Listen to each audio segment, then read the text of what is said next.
Сәлем қыздар, қалдерің қалай? Бүгін қысқыға кабачковый икра жабамыз. Кабачковый икра бұрын жесеңдер магазинде сатушы еді ғой, дәмі тура сондай болып шығады. Оның түрі өте көп, бірақ маған ұнайтыны уже 2 жыл, 3-ші жыл мен сондай бірде немен жасаймын, рецептпен, сол маған өте ұнайды. Қазір маған бәрін дайындап қойдым. Кабачки 2 килограмм, морковь 1 килограмм, пияз 1 килограмм, қант, тұз, томатный паста. Мен томатный пастаны синказ алам, өте түрі әдемі шығады. Чесноктың орнына ащы бұрыш қосуларыңызға болады.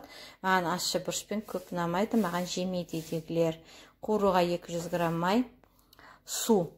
Егерде сіздер сұйықтау қылсаңыздар 200-ден аса 250 граммға шейін су құюға болады. Маған қатты сұйық ұнамайды, сондықтан мен 180 грамм су құйдым. Майды ысыттық, оның үстіне сәбізді салып морковьті қуырамыз.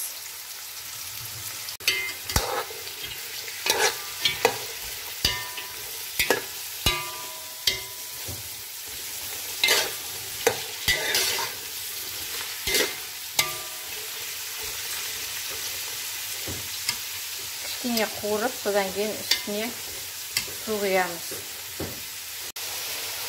Енді осының үстіне пиязды салып, 5-7 минуттай тағы қуырамыз.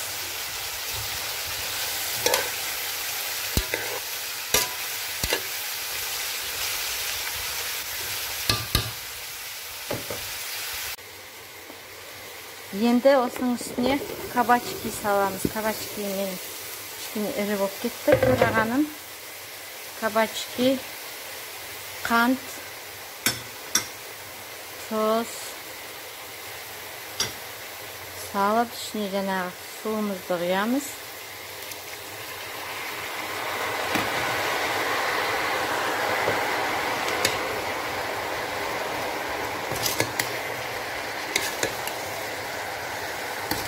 Араластырып,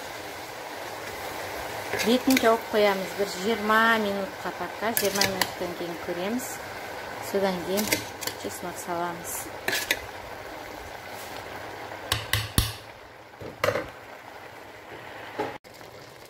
Қыздарына 15 минут өтті. Тағы да бір 5-7 минут тұрсын. Әлі болған жоқ. 20 минут осы жол аздық ететін сияқты, себебі кабачки сәл ірі болып кетті, бәрі езілу керек бұны.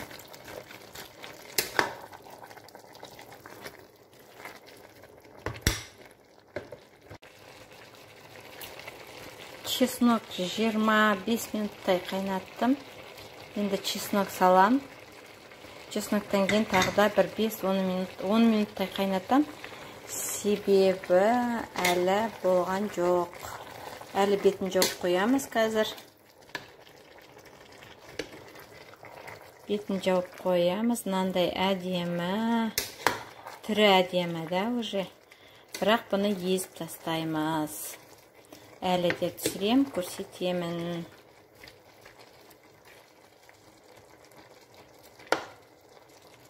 Уже жұмсарды біраз. Бірақ болған жоқ. Мен қазіріні томатный пастаны салдым, пішіп жатыр десем түспей қалыпты. Салып, қозғап қойдым уже. Томатный пастадан кейін жаңағы синказдың томатный пастасы қымбаттау болғанмен өте түрді, цветін әдемі береді. Особенно осындай қысқыға жасайтын заттарға да, подлипқа да әдемі болады. Дәмі де ондай кислый емес. Енді осыны сәл бетін жауып, жартылай ашып қоям, осылай етіп. Сәл суы тартылсын.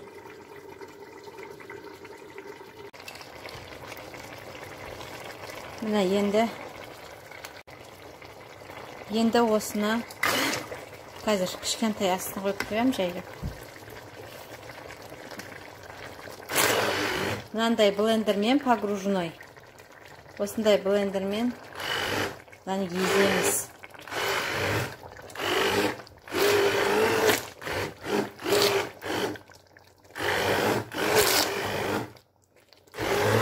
Түгел осылай езіп шығамыз. Менің блендерім өзі біраз болған еді, ескілік сынды. Жасамай қалды. Сондықтан мен мынандай блендерға жасайын қазір. Осыған айналдырып, әрине ұзақ бұл енді уақыт алады. Анаған айналдыру керек, одан кейін қайтадан басқа кастрюльге құю керек. Сонда да осыған жасаймын енді. Не саламыз? Бір қасық осыған уксусный кислота, болмаса 9%-тік болса 50 граммын құямыз, 9%-тік, а 70%-тіктің бір ас қасық, столовый ложка. Бір ас қасық құям.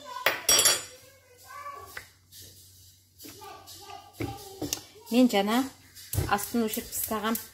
Ана погружной блендермен жасаған кезде байқаңыздар, ол шашырайды, бұрқылдайды, үстеріңізге кеткен жан-жақтарыңызға шашырауы мүмкін. Сондықтан мен өшіріп тастап істеп бастағам. Жаңа блендерім сынық қалды ғой. Сосын басқа блендерге істегеннен кейін ыдысымды бәрін ауыстыруға тура келді. Ыдысымды ауыстырдым. Басқаша жұмыс көбейіп кетті. Мына көрдіңіздер ма? Енді осыны қайнағанша, бұрқылдап енді қайнап бастағанша осылай ұстаймыз, жаңа уксус құйғаннан кейін. Қазір бір 2 минутта уже қайнап бастайды, уже бұрқылдап жатыр мына. Бір 2 минуттай қайнатамыз да, көп емес. Сосын банкыға салып жауып тастаймыз. Банкыны міне стерилизовать етіп қойдым. Қыздар мына біз өзімізді жақсы көреміз ғой. Өзіміздің жұмысымызды өзіміз жеңілдетуіміз керек. Сондықтан бізде мына пластик сататын магазиндер бар. Сондайда қарап жүріңіздер. Мынандай болатыны. Құюы оңай, банкының сырты лас болмайды. Сондайларды қарап, особенно салаттар келатыр ғой. Салатты салған кезде міне сала-саласың, өзі құйыла береді. Аузынан жан-жағына кетпейді. Арзымайтын ақша тұрады. Сондайларды өздеріңіздің жағдайларыңызды жасап алып жүріңіздер. Қыздар, мен сендерге тағы көрсетейін деп тұрғаным, мынандай зат көрсеңдер алып алыңыздар. Салат жапқанда өте ыңғайлы. Банкыға былай құя бересіңдер. Мына банкаларыңыздың жан-жағы лас болмайды. Өте ыңғайлы зат. Банкаларыңыз бен қақпақтарыңыз стерильный болу керек. Банкыны жапқаннан кейін жылы жерге 1 суткаға қойып қоясыздар. Қыздар, өкінбейсіздер, дайындаңыздар. Өте дәмді. Рахмет қарағанда.